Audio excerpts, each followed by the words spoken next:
Goku's in the recuperation tank. He's going to be out for a while. Can I borrow some money? And he called me. He's like, is Goku doing better yet? No, he's still in the tank, bro. It was always good for me when he was in the tank because suddenly Krillin had a job to do. Yeah. He should have came to me for money. Do you see someone that you would like to answer a question? Let's see. Faye Valentine. Do you ever get secondhand embarrassment? No. I had a character buy soiled panties from a soiled panty store. The most humiliating thing is it didn't bother me at all.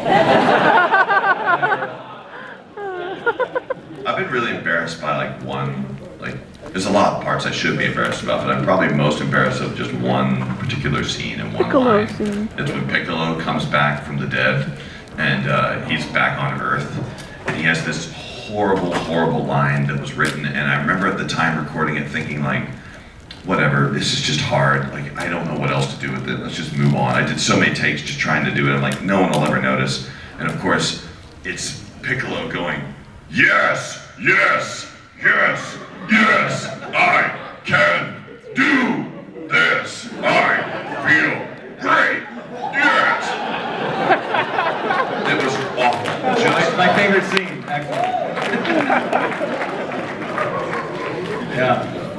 That was him hesitating to be in the workout scene. Yes. What about you, Kyle? Anything you're embarrassed about? Embarrassed? Not embarrassed, but you gotta tell me the truth here, because it was the scripted line, and you said, I don't know if this is gonna make past Cartoon Network censors, but it was printed on the page, so I don't know if someone was trolling us or not. And maybe you can, attest to this. So Saiyaman, Videl sees him and they're fighting for the first time because she thinks he's a bad guy. She flies through the air and wraps her legs around his head. And the scripted line actually said, hey, I'm a superhero, not a gynecologist.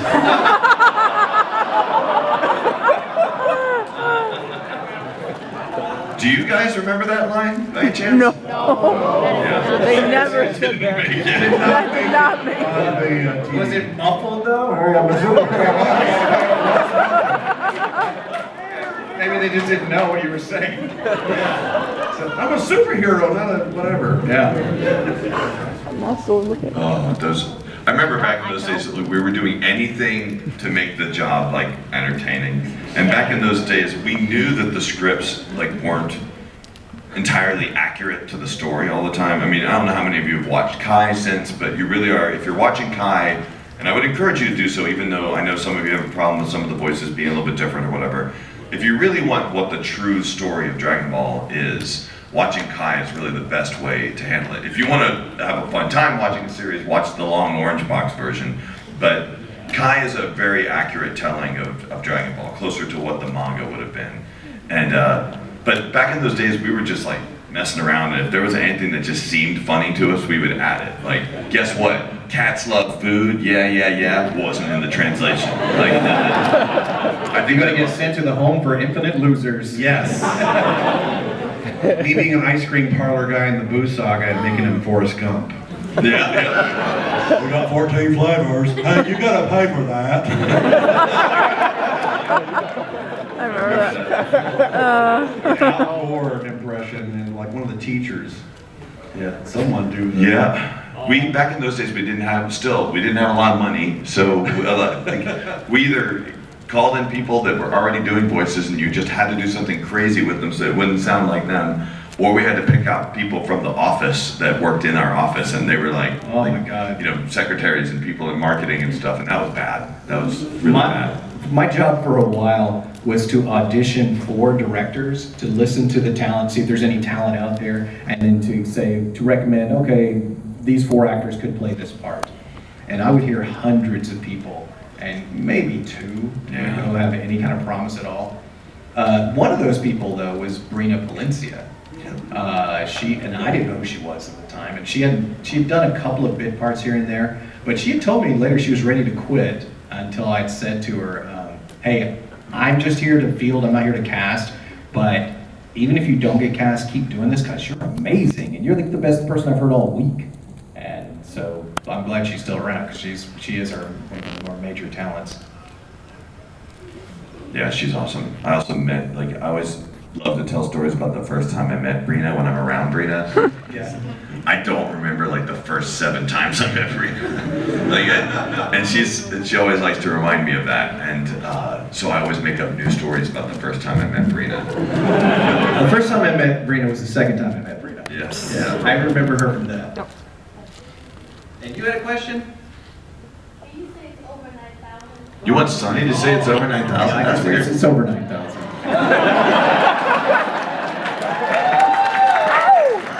That's really good. It's over 9,000! That's like one of those. 10,000. Yeah, it's one of those things I've just accepted over time. Like, I still know that I can't stop fighting it. I can argue with people and say, oh, that was actually Brian Drummond's voice, it wasn't my voice, but people don't care. Like, they don't mind. They just want me to say it. It is really Read weird. this phone book, Vegeta. Yeah. In Kai, you did say it, didn't you? I did say it. I got to say it. I also said over 8,000 in one version and over 9,000 in another because over 9,000 was technically an error. And I remember the first time I ever had to explain that to the Japanese when we were working on a video game, it came back as a bug in the game. They go, yes, in the script is the characters say over 9,000, but his line is over the 8,000. And I go, yeah, it just needs to be over 9,000. It's kind of a meme. It's got to be over 9,000. It's a meme. How do you explain that? And they go, but still, it's over 8,000. And the character says, I was like, really, we've got to keep it in there. It's important. It's important. Go crazy. And then they come back and they go, so you've changed the power level to 9,000? I go, look. And then I sent them the link to it. And they go, we don't understand, but we accept your change.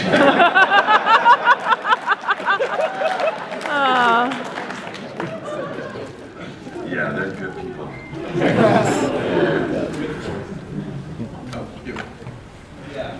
Have you guys ever met Akira Toriyama in person? I did, one time. What? It was probably 13 years ago, maybe. It was the launch of the Shonen Jump magazine. So however old Shonen Jump is in America, that's how long it's been, because it was the launch party for that. Wow. And Funimation flew me out there to be at this event too. And I didn't really get to spend any time with him because he's very shy and very agoraphobic, like just somebody who doesn't really like to come out of his house very much. And he was sweating profusely because he knew he had to talk. And when I shook his hand, he was like really sweaty. And he answered, they had like a handful of questions that they allowed the audience to ask him, which I think they might have been pre-screened for. But I'd say the most interesting thing was that somebody asked him specifically, whatever happened to launch the character? That's a good question, because I've always wondered that myself. And he like put his head down and goes, I forgot.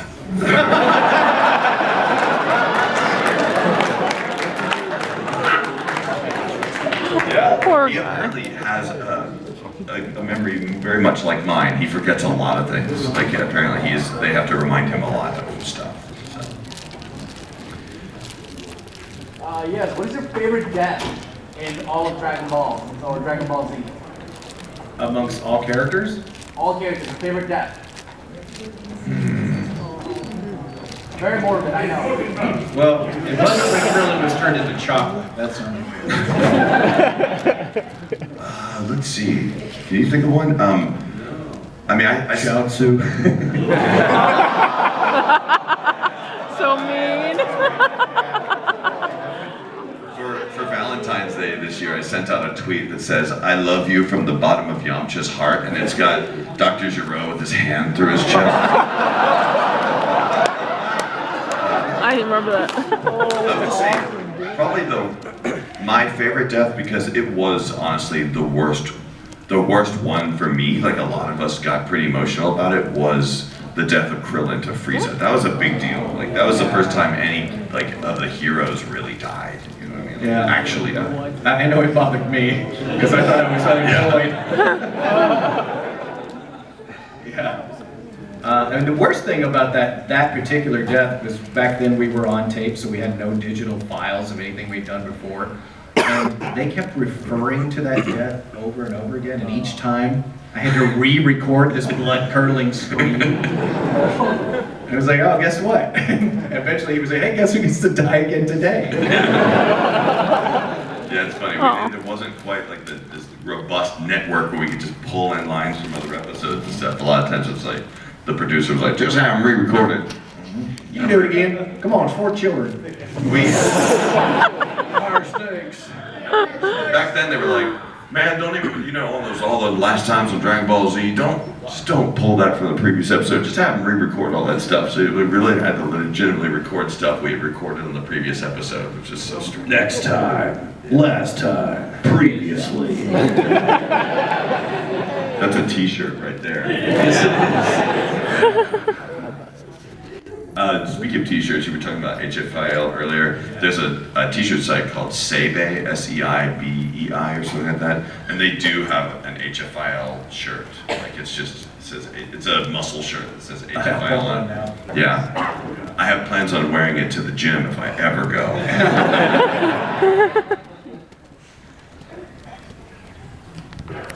Do you do anything to help you get your character when you're recording? On a new character, yeah. Like a lot of times I'll watch the original anime if I get a chance. But generally, once you get a character down, you can just go in there and do it. Sometimes it takes a clearing of a throat to get it to grill out. Okay. Yeah, reference lines really help. Like sometimes you'll find a line that really kind of makes you kind of easily able to like jump into that character. I remember with Kami, he was always a weird character to get into, and if I said like, Piccolo, we are one, I was like, that's my line. Like I always remember that. And then who has a really annoying line?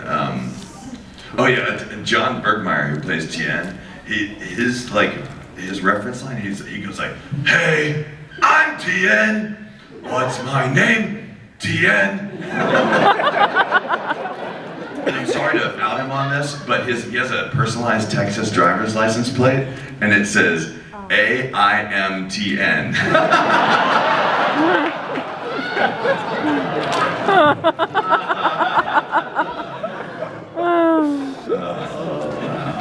And then the girl who plays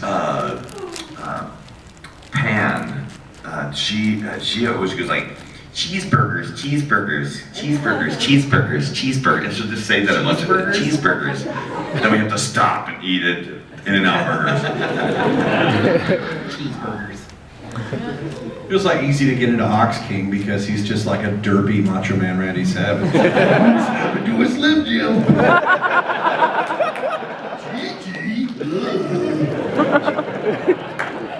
Yeah, I have one like Bardock I have to go Frieza, we don't work for you anymore, got it? to get into that voice, but yeah. It does help to have a reference line. In the back. How long did it take for you guys to figure out what voice to use for your characters? Well, originally, like Kyle got to craft it pretty much his own voice, like whatever Kyle wanted to do. We cast him based on his audition. You may have to tell him exactly what you based it on. But originally, when the original people that got the parts, like Sonny and I and Sean Schimmel, our being cast on it was subject to us being able to copy the Canadian cast as closely as we could.